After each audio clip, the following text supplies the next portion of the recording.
প্যালেস্টাইনের দিকে তাকান, প্যালেস্টাইনের দিকে তাকান, কতগুলো বাচ্চা, নিরীহ বাচ্চাদেরকে এত মারার পরেও আলহামদুলিল্লাহ আল্লাহ পাক ওইখানকার মাদের গর্ভে যমজ সন্তান দান করে। দেখবেন পৃথিবীর সবচেয়ে বেশি যমজ সন্তান হয় ছেলে সন্তান প্যালেস্টাইনে।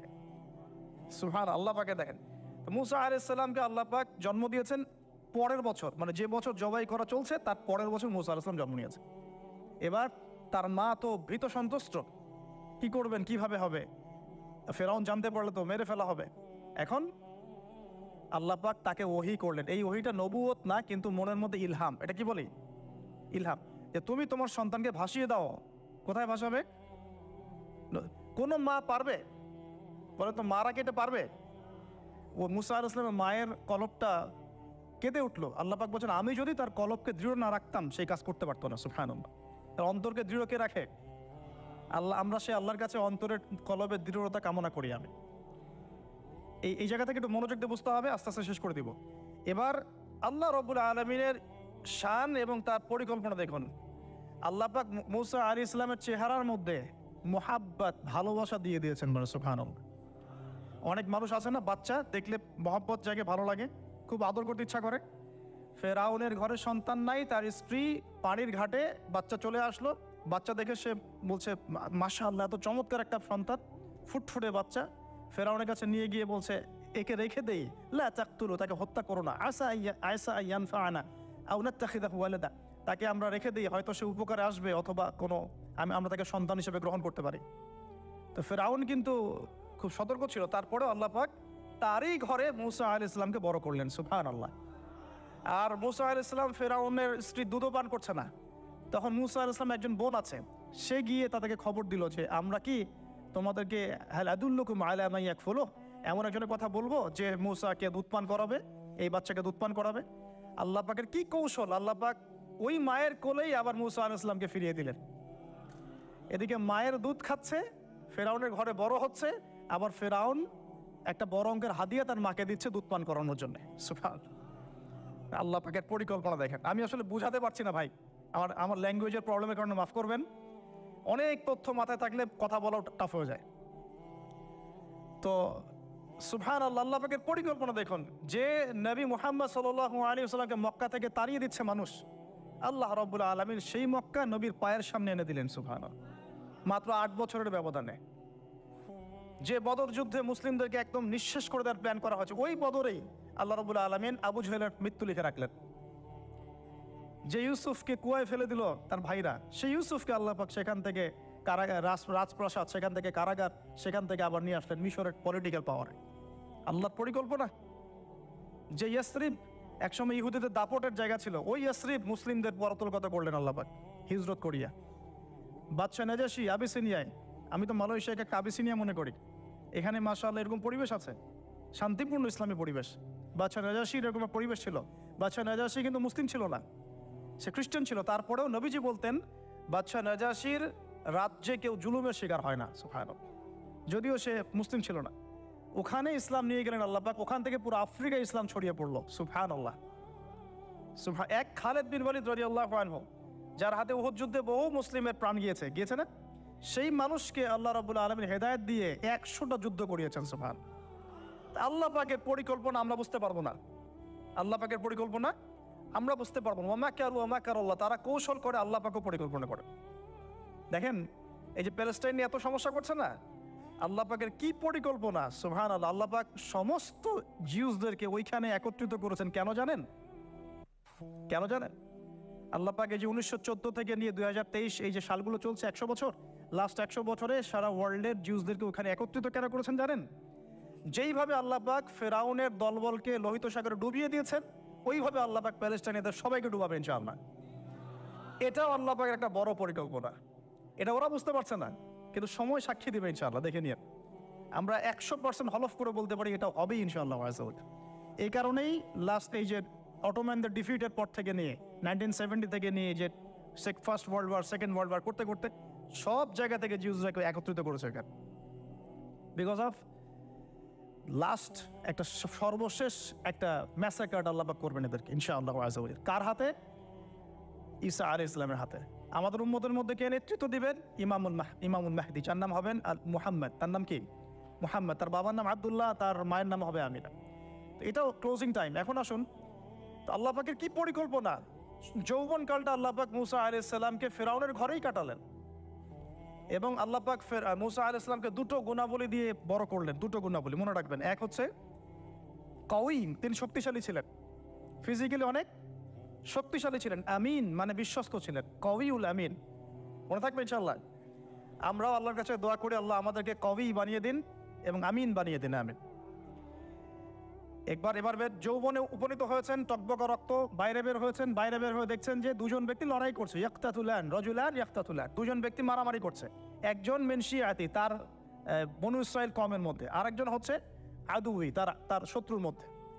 তো মুসা আলাইহিস সালাম গিয়ে সাহায্য করতে চাইলেন তার কম, আমরা বলি না দেশি ভাই সাপোর্ট দেই, তাই না? আচ্ছা, তো মুসা আলাইহিস সালাম গিয়ে সাপোর্ট দিতে গিয়ে শোনেন, ফাওয়াকাযাহু মুসা ফাকাদা আলাইহি, মুসা আলাইহিস সালাম মাত্র একটা ঘুষি দিয়েছেন, এক ঘুষিতেই ওই ব্যক্তি ডেড, স্পট ডেড। এই যে আমি গত একটা লেকচারে বলেছিলাম, চাইনিজ কন্টিনেন্টে যে মার্শাল আর্টস গুলো গড়ে উঠেছে, এই কোরআন থেকে গড়ে উঠেছে। তার আগে ওদের সভ্যতা ছিল, সংস্কৃতি ছিল, ঠিক আছে। এক ঘুষিতে মানুষ মারা যায়, এটা কোরআন বলেছে। এক ঘুষিতে মানুষ মারা যায়, এটা কোরআন বলেছে। ওরা এখন রিসার্চ করে বের করে যে 6টা-7টা স্পট আছে মানুষের দেহে, এক ঘুষিতে মানুষ মারা যেতে পারে।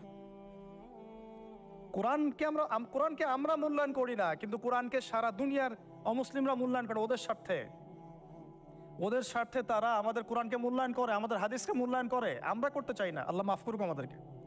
আমরা কোরআন পড়তে চাই না, গবেষণা করতে চাই না, অর্থ বুঝতে চাই না, একটু আরবি ভাষা শিখতে চাই না, কোরআনের বালাগাত ডেইলি একটু তেলাওয়াত করবো এক পারা, সেটা করতে চাই না। আল্লাহ পাক আমাদেরকে মাফ করুক এবং কোরআন বলা বানিয়ে দিন, আমিন। কথাগুলো বলার উদ্দেশ্য আপনাদেরকে আঘাত করা নয়, আমি জাস্ট আপনাদের কলবে একটু ধাক্কা দেওয়ার চেষ্টা করছি, যাতে করে আপনারা সবাই কোরআন তেলাওয়াত করেন ডেইলি এক পারা করে, আল্লাহ কবুল করে নেন। এবার আসুন, দেখুন এবার কি হলো, এটা ইন্টেনশনালি ছিল না, আনইনটেনশনালি মুসা আলাইহিস সালাম এখন কিন্তু মানে হত্যার অপরাধী হয়ে গেছেন, তাই না? ফেরাউন তাকে ধরার জন্য বের হয়েছে দলবল নিয়ে, ওকে ধরতে হবে, এবার অ্যারেস্ট করতে হবে। তো একজন এসে পরামর্শ দিল যে তুমি এখান থেকে চলে যাও, তুমি এই মিশর থেকে চলে যাও, বের হয়ে যাও, না হলে ফেরাউনের বাহিনী তোমাকে পেলে ধরে ফেলবে। এবার মুসা আলাইহিস সালাম চলে গেলেন কোথায়? মাদিয়ান। কোথায় বলেন? অনেক দূরে মাদিয়ান। মাদিয়ানে গিয়ে তার না আছে কোনো শেল্টার, না গার্ডিয়ান, না কোনো খাবার, না পানি, কিছুই নাই। ঠিক নবী সাল্লাল্লাহু আলাইহি ওয়াসাল্লামের সাহাবীরা হিজরত করেছেন আবিসিনিয়ায়, নবীজি হিজরত করেছেন একবার তায়েফে, ওখানে মার খেয়ে চলে আসতে হয়েছে না, মনে আছে? তায়েফের 3টা গোত্র ছিল, আব্দু ইয়ালাইল, আব্দু মাসউদ, হাবিব বিন আমর, এই 3 গোত্রের নেতা ছিল। এরা নবী সাল্লাল্লাহু আলাইহি ওয়াসাল্লামকে ছোট ছোট বাচ্চাদেরকে দিয়ে পিটিয়েছিল, নাউজুবিল্লাহ। তারপরে নবীজি বদদোয়া করেন নাই, ওখান থেকে চলে আসছেন মক্কায়। আমি গুছিয়ে বলছি শর্ট করে। তো এভাবে মুসা আলাইহিস সালামকেও হিজরত করতে হয়েছে। দেখেন, আবার নবীজিকে হিজরত করতে হচ্ছে মদিনায়। তার মানে হিজরা বিষয়টা ইসলামের সাথে সম্পৃক্ত। পরিবেশ পরিস্থিতি অনুকূলে না থাকলে, যেখানে ভালো পরিবেশ সেখানে গিয়ে মানুষ থাকতে হবে। আলহামদুলিল্লাহ, এখানে ভালো পরিবেশ আছে, আপনারা ভালো পরিবেশ পেয়েছেন। কিন্তু যারা চ্যালেঞ্জ গ্রহণ করে সমাজের জাহেলিয়াতগুলোকে সরানোর চেষ্টা করবে, সংস্কারের চেষ্টা করবে, তারা আল্লাহর কাছে অনেক বেশি পছন্দের। তার মানে প্রথম ফাইট আমাদেরকে করতে হবে। করতে করতে গিয়ে এক পর্যায়ে যদি দেখি যে না, আর পারছি না, তখন কি? হিজরা। এটা মাথায় রাখতে হয়। এখন নবী সাল্লাল্লাহু আলাইহি ওয়াসাল্লামকেও করতে হচ্ছে। মুসা আলাইহিস সালাম চলে গেলেন মিশর থেকে কোথায় বলেন? মাদিয়ানে। তখন আরেকজন নবী ছিলেন, তার নাম কি? শুআয়ব আলাইহিস সালাম। মাশাআল্লাহ, শুআয়ব আলাইহিস সালাম। শুআয়ব আলাইহিস সালাম সম্পর্কে আল্লাহ পাক বলেছেন তিনি অত্যন্ত চমৎকার বাগ্মী ছিলেন। মানে তিনি নবীদের মধ্যে অনেক সুন্দর করে কথা বলতে পারতেন। সুবহানাল্লাহ, সুবহানাল্লাহ। তো শুআয়ব আলাইহিস সালামের কওমের নাম কওমে মাদিয়ান। বলে রাখি, এই কওমে মাদিয়ানকে আল্লাহ রাব্বুল আলামিন ধ্বংস করেছেন সর্বপ্রথম ভূমিকম্প দিয়ে। কি দিয়ে? পৃথিবীতে সর্বপ্রথম যে জাতিকে ভূমিকম্প দিয়ে ধ্বংস করা হয়েছে তার নাম কওমে মাদিয়ান। কেন ধ্বংস করা হয়েছে? মাপে কম দিত। কি করতো? যেটা এখনকার ওয়ার্ল্ডের ইকোনমিক সুন্নাহ, নাউজুবিল্লাহ।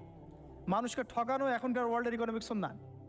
এবং এই মানুষকে ঠকানোর জন্য ইকোনমিক সেকশনে রিবা চালু করা হয়েছে। রিবা, সব জায়গায় রিবা, এভরি সিঙ্গল সেক্টর, যেটা under the foundation of World Bank আর IMF। রিবা আছে কি নাই? আর আমরা তো রিবাটাকে এখন মনেও করি না যে মায়ের সাথে জেনা করছি, মায়ের সাথে জেনা করছি। এটাই তো হাদিসের কথা।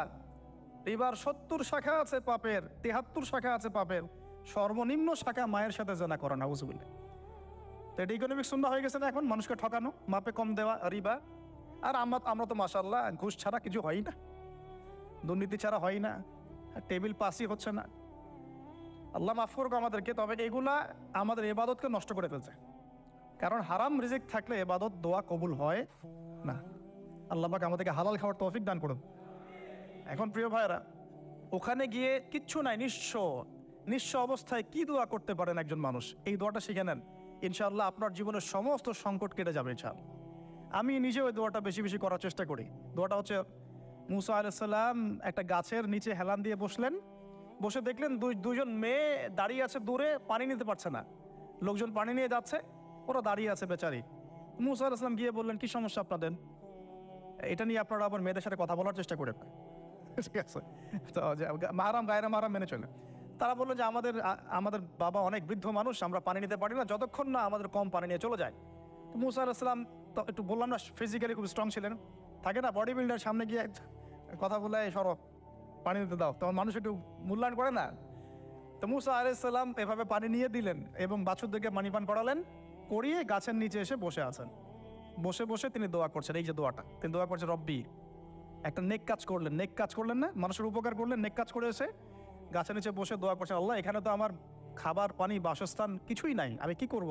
রব্বি ইন্নি লিমা আনজালতা ইলাইয়া মিন খায়রিন ফাকির, রব্বি ইন্নি লিমা আনজালতা ইলাইয়া মিন খায়রিন ফাকির। আবার বলেন, রব্বি ইন্নি লিমা আনজালতা ইলাইয়া মিন খায়রিন ফাকির। অর্থ হচ্ছে, হে আল্লাহ, তুমি তোমার পক্ষ থেকে আমার উপরে যে নেয়ামতগুলো দিবে, আমি এর জন্য ফকির হয়ে বসে আছি। আল্লাহ অর্থ বুঝে পড়বেন ভাই, নামাজ রোজা হজ জাকাত যাই করেন আল্লাহর ওয়াস্তে অর্থ বুঝে পড়বেন। অর্থ বুঝে পড়লে আপনার ইবাদতের স্বাদ পাবেন, তৃপ্তি পাবেন, আল্লাহর সাথে কানেকশন হবে, আল্লাহর নূর পাবেন, মাআরিফত পাবেন, সত্য স্বপ্নও দেখবেন তখন ইনশাআল্লাহ। তখন শুয়ে সত্য স্বপ্নও দেখবেন ইনশাআল্লাহ। আল্লাহ পাক তৌফিক দান করবেন। এবার আল্লাহ পাকের সাহায্য নেমে আসলো, ওই দুই মেয়ের মধ্যে একজন হেঁটে হেঁটে চলে আসছে। এবার এই মেয়ের হাঁটা সম্পর্কেও কোরআন কথা বলেছে, সুবহানাল্লাহ। এই মেয়ে কিভাবে হেঁটে এসেছে এই হাঁটার বর্ণনাও কোরআন দিয়েছে। কোরআন বলেছে এই মেয়ে হেঁটে আসছে লাজুক পায়ে। এখন আপনি এই পুরো ওয়ার্ল্ডের মেয়েদের হাঁটা দেখেন, লজ্জা আছে? তাহলে মেয়েদের সাথে লজ্জা একটা গভীর সম্পর্ক আছে। এই মেয়ের প্রশংসা আল্লাহ পাক কোরআনে করলেন, লাজুক পায়ে, লাজুক ভঙ্গিতে, অবনত নয়নে সে হেঁটে আসলো। এখন আপনি কেলে যান, গো টু খেল, আপনাদের টুইন টাওয়ারে যান, দেখেন সবার হাঁটা চলো দেখেন। হায়া লজ্জার কোনো বালাই আছে এখানে? আমি গত লেকচারে বলেছিলাম যে আদম আলাইহিস সালাম এবং হাওয়া আলাইহিস সালাম, ইবলিস তাদের সাথে প্রথম যে আচরণ করেছে ওই ফল খাওয়ানোর পরে, সেটা কি? তাদের গা থেকে পোশাক খুলে পড়ে গেছে, মানে নগ্ন করে দিয়েছে আমাদের পিতামাতাকে, মহাবিশ্ব নগ্ন করে দিয়েছে কে? ইবলিস। তো এখন এই পৃথিবীতে আমরা যারা নগ্নতার চর্চা করছি, তার কার এজেন্ট আমরা বুঝতে বাকি আছে? আমার কথা কি বুঝতে পারছেন কি না?